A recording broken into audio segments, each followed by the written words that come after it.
Hello students, कैसे हैं आप लोग। आई होप कि प्रीवियस टॉपिक आपने कवर कर लिया होगा। अभी हमारा चैप्टर नंबर 2 चल रहा है बच्चों, पाइथन रिवीजन 2 सेकंड, राइट। इसमें हम लोग अपना नेक्स्ट टॉपिक करने जा रहे हैं टपल्स। देखिए बच्चों, जब हमने डेटा टाइप्स पढ़े थे तो उसमें हमने टपल्स भी एक डेटा टाइप पढ़ा था। टपल्स क्या होता है बच्चों, ये भी एक टाइप का सीक्वेंस ही होता है जो सीक्वेंस ऑफ वैल्यू को रिप्रेजेंट करता है।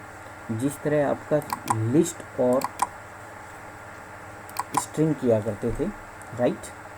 तो टपल्स भी लगभग हमारा उसी की तरह काम करता है, बट थोड़ा सा डिफरेंस लिस्ट और टपल में होता है, राइट।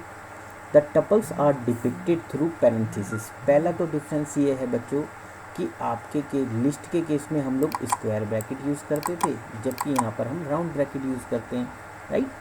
तो following are the tuples in Python. ये कुछ एग्जाम्पल हैं जो वैलिड टपल्स के हो सकते हैं, ओके। जैसे सबसे पहला क्या है बच्चों, टपल्स विद नो मेंबर, इसे एम्प्टी टपल बोलते हैं। Tuple with one member, second वाले को देखिए तो ये tuple only with one member. यहाँ बच्चों एक चीज़ आपने ध्यान रखनी है, जब आप कोई ऐसी टपल क्रिएट करते हैं जिसमें ओनली सिंगल एलिमेंट है, तो एक बात आपने ध्यान रखना है कि वैल्यू असाइन करते time you have to place comma after that value, तभी वो टपल का एलिमेंट कंसीडर किया जाएगा, अदरवाइज उसे एक सिंपल वैल्यू कंसीडर किया जाता है। अभी हम आगे पढ़ेंगे इसके बारे में। ये देखिए बच्चों, next one is tuple of integers है। नेक्स्ट, इससे नेक्स्ट देखिए tuple of numbers, integer and floating points number इसमें लिए गए हैं। इसके बाद बच्चों टपल ऑफ कैरेक्टर्स है। फिर next one is tuple of mixed value types. इसमें देखें बच्चों आप, इसकी स्ट्रिंग भी है, इंटीजर भी है और फ्रैक्शन वैल्यू भी है, मिक्स टपल कहलाएगा ये। इसके बाद बच्चों देखें आप, टपल ऑफ स्ट्रिंग्स है, राइट। तो टपल्स आर इम्यूटेबल सीक्वेंसेस। हमने म्यूटेबल और इम्यूटेबल के बारे में पढ़ा था बच्चों। इम्यूटेबल का मतलब होता है ऐसी सीक्वेंस जिसके एलिमेंट हम लोग चेंज नहीं कर सकते। It means that you cannot change the elements of a tuple at one time. Okay. Now let's see how we can create a tuple. Creating tuples. To create a tuple, put a number of expressions separated by commas in parentheses. Parentheses मतलब round bracket. That is, to create a tuple, you can write in the form given below. Okay. तो आप इस तरीके से कर सकते हैं। जैसे आप देखें, हम लोग एक ब्लैंक, हमें एम्प्टी टपल क्रिएट करना है, तो हम कैसे करेंगे, टपल का नाम equals to tuple function, okay. अब आप चाहते हैं कि क्रिएटिंग सिंगल एलिमेंट टपल, जिसके बारे में मैं अभी आपसे बात कर रहा था, ये वाला, आप इस तरह का टपल क्रिएट करना चाहते हैं जिसमें ओनली सिंगल एलिमेंट होगा। एंड लेट सपोज आप लिखते हैं t इक्वल्स टू, कोई भी नंबर लेते हैं, यहाँ इन्होंने 1 लिया है, t इक्वल्स टू 1। ऐसा करने से बच्चों ये आपका टपल नहीं क्रिएट करेगा, it will not create a tuple, it will consider t as a normal variable and assign the value 1 to it, right. इसको वो आपका टपल नहीं कंसीडर करेगा। टपल, कोई भी एलिमेंट टपल में तभी कंसीडर किया जाता है when it is comma separated, you placed a comma after that value, okay. You have to remember this point. To construct a tuple with one element, just add a comma after the single element as shown below. Like we want to create a tuple of name t equals to 3 comma. Here it is mandatory to place the comma after that element.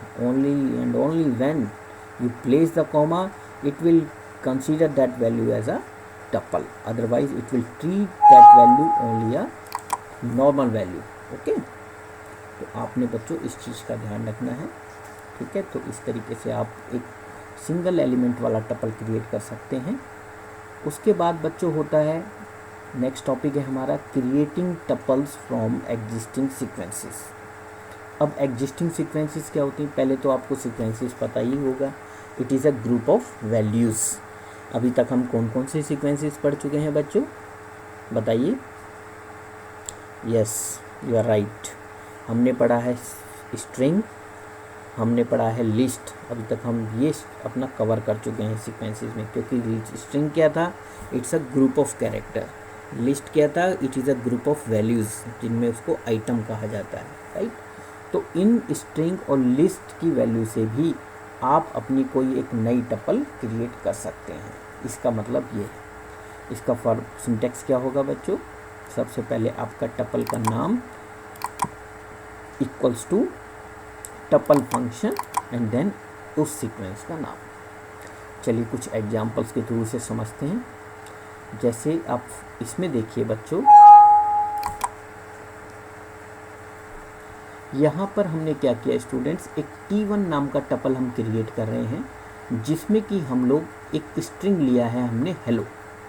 इस strings के मतलब इस string के element की help से हम लोग अपना टपल T1 क्रिएट कर रहे हैं। तो क्या होगा बच्चों, creating tuple from a string.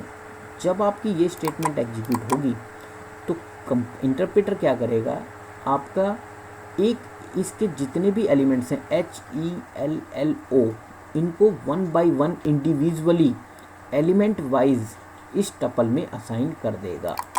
तो फाइनली आपका T1 टपल में क्या हो जाएगा, HELLO। यहाँ देखिए स्ट्रिंग में ये एक साथ था सब, लेकिन ये अभी इसको as a individual element consider करेगा, ठीक है। नेक्स्ट एग्जांपल में देखें तो बच्चों,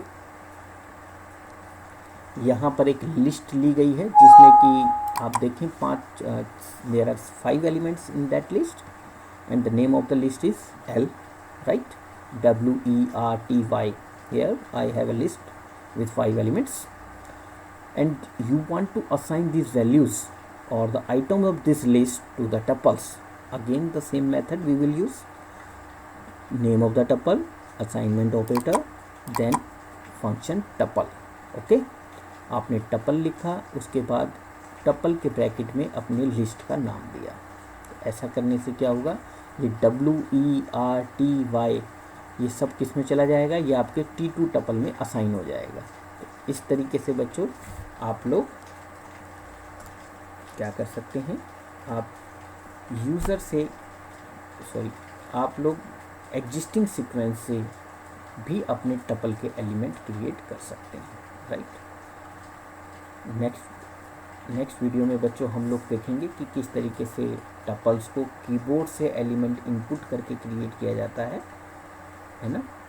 टिल देन आप लोग कवर कीजिए ये छोटे से 2-3 टॉपिक हमने जो कवर किए हैं इसमें स्टूडेंट्स, आप इसको कवर कीजिए। टपल्स इन पाइथन, है ना, क्रिएटिंग टपल्स, और किस तरीके से हम एम्प्टी टपल क्रिएट कर सकते हैं, किस तरीके से विद सिंगल एलिमेंट हम लोग क्रिएट कर सकते हैं, और किस तरीके से हम लोग एक एग्जिस्टिंग सीक्वेंस जिनकी वैल्यू एग्जिस्ट करती है उससे हम लोग अपने टपल को क्रिएट कर सकते हैं। ओके स्टूडेंट्स, आप यहाँ तक कंसीडर कवर कीजिए and then we will continue next topic. Till then, thank you.